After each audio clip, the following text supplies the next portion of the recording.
रस्त्यावर सापडलेलं बाळ, त्याची खरी ओळख अजूनही रहस्यच होते बरं का. आज मी तुम्हाला एक अशी कथा सांगणार आहे, जे ऐकून तुमच्या मनात एक प्रश्न कायम राहील की हे असं कसं झालं. एके दिवशी भरपूर पाऊस पडला होता. त्या रात्री रस्त्यावर एक बाळ रडत होतं. ना त्याचं नाव ना त्याची ओळख. त्या बाळाला एका गरीब माणसाने उचललं, त्याला स्वतःच्या मुलासारखं वाढवलं. पण त्या बाळाच्या जन्माचं रहस्य आजही कोणालाच माहीत नव्हतं.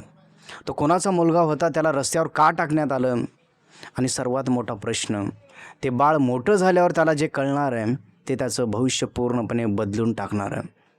ही कथा शेवटपर्यंत आहे का, कारण ही फक्त एक कथा नाही आहे, ही एक भावना आहे, ही आयुष्याची खरी सत्यता आहे. तर व्हिडिओला शेवटपर्यंत नक्की बघा. तर नमस्कार मित्रांनो, मी आहे संतोष कांबळे आणि आपण पाहतात SK टॉक मराठी. ही घटना आहे पुण्यामधली. रात्रीचे जवळपास 11 वाजले होते. आकाशात काळे ढग होते. वारा जोरात वाहत होता. थोड्याच वेळात मुसळधार पाऊस सुरू झाला आणि रस्ते पूर्णपणे रिकामे झाले. लोक आपल्या घरामध्ये सुरक्षित होते. पण त्या अंधाऱ्या रस्त्यावर एक अजूनही माणूस रस्त्यावर चालत होता. त्याचं नाव होतं गणेश. गणेश एक साधा आणि गरीब मजुरी करून खाणारा माणूस होता. तो दिवसभर बांधकामावर काम करायचा आणि रात्री घरी उशिरा घरी यायचा. त्याच्या चेहऱ्यावर थकवा होता, पण मनात एक समाधान होतं बरं का. आज पुन्हा एक दिवस तो कामावर गेला होता. उद्या पुन्हा काम करायचं होतं. तो रस्त्यावरून चालत असताना अचानक त्याला एक आवाज आला. तो थांबला. त्याने मागे वळून पाहिलं, पण त्याला कोणीच दिसत नव्हतं. पाऊस वाढत होता. तो हळूहळू आवाजाच्या दिशेने गेला. रस्त्याच्या कडेला एक छोटंसं कापड पडलेलं होतं. त्या कापडामध्ये एक छोटंसं बाळ होतं. बाळ पूर्ण भिजलेलं होतं, थंडीनं कापत होतं आणि जोरात रडत होतं. गणेशचं हृदय थरथरलं. कोण असा निर्दयी असेल ज्याने आपल्या इतक्या छोट्याशा बाळाला रस्त्यावर सोडून गेलं. त्याने पटकन बाळाला उचललं. त्याच्या डोळ्यामध्ये पाणी आलं. तो आजूबाजूला पाहत राहिला. कदाचित आई बाबा त्याचे आसपासच असतील, पण कोणीच नव्हतं बरं का. तो 10 मिनिटे तिथंच थांबला, पण कोणीच आलं नाही. आता गणेशनं ठरवलं की मी याला इथे सोडणार नाही आहे. तो बाळाला आपल्या छातीशी धरून घरी घेऊन गेला. घरी पोचल्यावर त्याची बायको सीमा दार उघडते आणि म्हणते, इतका उशीर कसा झाला. ती त्याच्या नवऱ्याला भांडण करणार तितक्यात तिचं लक्ष त्या छोट्याशा बाळाकडे जातं. ती आश्चर्यानं म्हणते, अरे हे कोण आहे आणि कोणाचं तुम्ही लेकरू उचलून आणला. गणेश सगळं सांगतो. तो सांगतो की मी रस्त्याने येत होतो. रस्त्यावर एक छोटंसं बाळ रडत होतं. मला दिसलं आणि मी उचलून घेऊन आलो. सीमा काही वेळ शांत बसते. तिच्या डोळ्यामध्ये पाणी येतं. तिला वाटतं, अरे एवढं निर्दयीपणा कोण केला असेल, कोणाचं लेकरू असेल. ते विचार करते, असू दे, आपणाला भेटले ना, ठीक आहे, आपण याचा सांभाळ करूया. गणेश म्हणतो की आपल्याला देवाने हे बाळ दिलेलं आहे बरं का, म्हणून आपण याचा सांभाळ करूया. त्या रात्रीपासून त्या बाळाचं आयुष्य पूर्णपणे बदललं बरं का.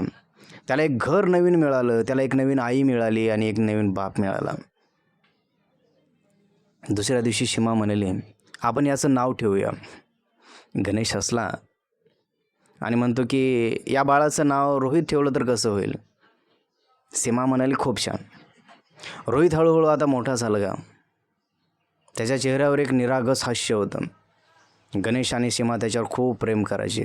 घरात पैसे कमी होते बरं का, पण प्रेम खूप होतं. गणेश स्वतः उपाशी राहायचा, पण त्या लेकराला कधी कमी पडू दिलं नाही बरं का. तो स्वतः बांधकामाचं काम करत होता. दिवसभर मजुरी करायचा आणि त्या लेकराला घराकडे येताना खायला घेऊन यायचा. सीमा पण तसंच करायची. ती स्वतः जुने कपडे घालायचे, परंतु त्या रोहितला नवीन नवीन कपडे घ्यायचे बरं का. रात्री झोपताना सीमा रोहितला खुशीत घेऊन म्हणायची, तो आमचं सगळं काही आहेस, तो माझं जीवन आहेस, तो माझा श्वास आहेस, सगळं काय आहेस, असं तिला वाटायचं. ते या लेकराला म्हणू लागले. कारण त्या सीमाला आणि गणेशला पण बाळ नव्हतं बरं का. कदाचित देवाची इच्छा हेच असेल की त्याने हे लेकरू सांभाळावं. भरपूर भरपूर प्रेम करायचे.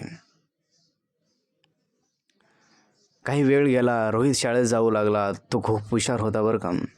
शिक्षकही त्याचे खूप कौतुक करायचे. पण इतर मुलं त्याला चिडवायचे बरं का. तू कोणाचा मुलगा आहेस, कुठून आलास, तुझा बाप कोण आहे, सतत त्याला म्हणायचे. रोहित घरी येऊन रडायचा. आई मी कोण आहे, मी कुठून आलो, असं प्रश्न विचारायचा. सीमा म्हणायची, त्याला मिठी मारायची आणि उत्तर द्यायची, तू माझंच लेकरू आहेस, तू माझंच लेकरू आहेस, ते मिठी मारून तिला म्हणायचे. ती सत्य त्याला सांगू शकत नव्हते. रोहित मोठा होत होता, पण त्याच्या मनात एक प्रश्न वाढतच होता बरं का, की मी कोण आहे. कारण शाळेत गेलं की त्याचे मित्र चिडवायचे, तुझा बाप कोण आहे, तू कुठून आलास, तुलाच माहीत नाही, म्हणून त्याला चिडवायचे. त्याच्यामध्ये तोच प्रश्न वाढत होता बरं का. सतत सतत तेच विचार यायचे. त्याला 20 वर्षांनी एक अशा सत्यासमोर घेऊन जायचं होतं ज्याने त्याचं आयुष्य कायमचं बदलून टाकणार होतं. आज 20 वर्षांनी तोच मुलगा एका अशा सत्यासमोर उभा राहणार आहे जे ऐकून तुमच्या अंगावर काटा येईल बरं. रोहित आता मोठा झाला होता, शिक्षण पूर्ण झालं होतं आणि तो नोकरीच्या शोधामध्ये होता. आता त्याला सत्य समजून येणार होतं की रोहित नेमका कुठला होता, कोणाचा होता आणि त्याला रस्त्यावर टाकण्यात आलं. रोहित आता मोठा झाला आणि शिक्षण सुरू झालं. शिक्षण पूर्ण झालं त्याचं आणि तो नोकरीच्या शोधामध्ये होता. पण रोहितच्या मनात अजून एक प्रश्न होता की मी कोण आहे. तो स्वतःला शांत ठेवायचा पण आतून तुटत होता. एक दिवस त्याला एका मोठ्या कंपनीतून इंटरव्ह्यूसाठी कॉल आला. तो खूप एक्सायटेड होता बरं का. हे चान्स माझं आयुष्य बदलू शकतं असं त्याला वाटत होतं. तो कंपनीमध्ये गेला. मोठं बिल्डिंग, सगळं हाय क्लास. तो आत गेला, इंटरव्ह्यू पॅनलमध्ये बसला. तेव्हा एका माणसाने त्याच्याकडे बारकाईने पाहिलं आणि म्हणाला की बाळा तुझं नाव काय. तो म्हणतो की माझं नाव रोहित आहे. तो माणूस थोडा शॉक झाला. दुसरा प्रश्न विचारतो की तुझा जन्म कुठे झाला. आता मात्र त्या रोहितकडे प्रश्न नव्हता बरं का, त्या प्रश्नाचं उत्तर नव्हतं बरं का. तो म्हणाला की सर मला माहिती नाही. लोक म्हणतात की तुझे आईबाप ना तुला रस्त्यावर सोडून गेले होते आणि कोणीतरी तुला सांभाळले असं म्हणतात, परंतु सत्य मला काय माहिती नाही सर, तो डायरेक्टली म्हटला. तो माणूस काही वेळ शांत राहिला. त्याच्या चेहऱ्यावर टेन्शन दिसत होतं. त्याने एक फाईल उघडली. त्याने एक जुना फोटो काढला. त्या फोटोमध्ये एक बाळ होतं, अगदी रोहितसारखंच होतं. तो माणूस म्हणाला 20 वर्षापूर्वी एका श्रीमंत घरातून एक बाळ हरवलं होतं. ते बाळ तूच आहेस असं मला वाटतंय, त्या सरांनी सांगितलं. आता मात्र रोहितच्या पायाखालची जमीन सरकली. काय? तो माणूस सांगू लागला, तू एका मोठ्या उद्योगपतीचा मुलगा आहेस. तुझ्या वडिलांची खूप संपत्ती होती, पण तुझ्या काकाने ती संपत्ती हवी होती म्हणून त्याने त्याला पळवून नेलं आणि रस्त्यावर टाकून दिलं तुला. आता रोहितच्या डोळ्यातून अश्रू आले बरं का, की गणेश आणि सीमा याचा मुलगा तो घरी परतला. गणेश आणि सीमा त्याला बघून खुश झाले. रोहित म्हणाला, आई बाबा मला सगळं कळाले आता. सीमा आणि गणेशला आता प्रश्न पडला, काय कळालं असेल याला. तो सगळं सांगतो. दोघेही शांत होतात. त्यांच्या डोळ्यामध्ये भीती दिसत होती बरं का. सीमा हळू आवाजात म्हणाले, आता तो आम्हाला सोडून जाणार का रे बाळा. रोहित आणि तो गणेश आणि सीमा तिघं पण रडू लागले. रोहित रडत म्हणाला, आई, ज्याने मला जन्म दिला ते माझे आईबाप असतील, पण ज्याने मला वाढवलं ना तेच माझे खरे आई बाबा आहेत. ते म्हणजे तुम्ही आहात. माझ्या आईवडिलांनी तर मला जन्म दिला, परंतु रस्त्यावर मला टाकून दिलं. परंतु रस्त्यावर पडलेल्या मुलाला तुम्ही घेऊन आलात आणि मला सांभाळलं. तुम्हीच माझे खरे आई बाबा आहात. हे शब्द ऐकून तिघं पण रडू लागले. गणेश आणि सीमा रडू लागले. तिन्ही जण एकमेकांना मिठी मारतात. रक्ताचं नातं महत्त्वाचं असतं, पण प्रेमाचं नातं त्याहूनही मोठं असतं बरं का. गणेशने साफ नकार दिला की तो आता माझ्याजवळच राहणार आहे. सीमा पण म्हणाले, तो मला सोडून नाही जाणार. त्या रोहितनं पण ठरवलं की ज्या जन्मदात्या आईने मला सोडून दिलं त्याच्याकडे जाण्याचा मला काही शौक नाही आहे. मी जाणारच नाही त्यांच्याकडं. तुम्हीच माझं संगोपन केलं, तुम्हीच मला सांभाळलंस, आजपासून मी तुमच्यासोबतच राहणार आहे.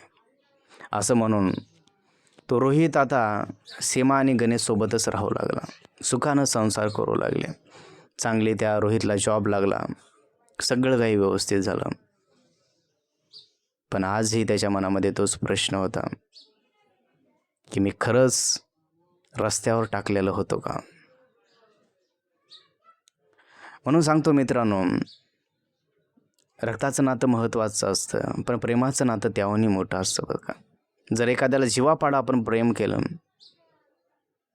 तर तो माणूस आपल्याजवळून जाण्यासाठी नकार डायरेक्टली देऊ शकतो. कारण प्रेमामध्ये एवढी ताकद असते. जर ही कथा तुम्हाला आवडली असेल ना तर लाईक करा आणि कमेंटमध्ये आई बाबाशी जरूर लिहा. आणि हो, आमचे असेच नवीन नवीन व्हिडिओ पाहण्यासाठी आमच्या यूट्यूब चॅनलला SK टॉक मराठीला सबस्क्राईब करा. तर चला आपण भेटूया आणखीन असेच नवीन व्हिडिओमध्ये.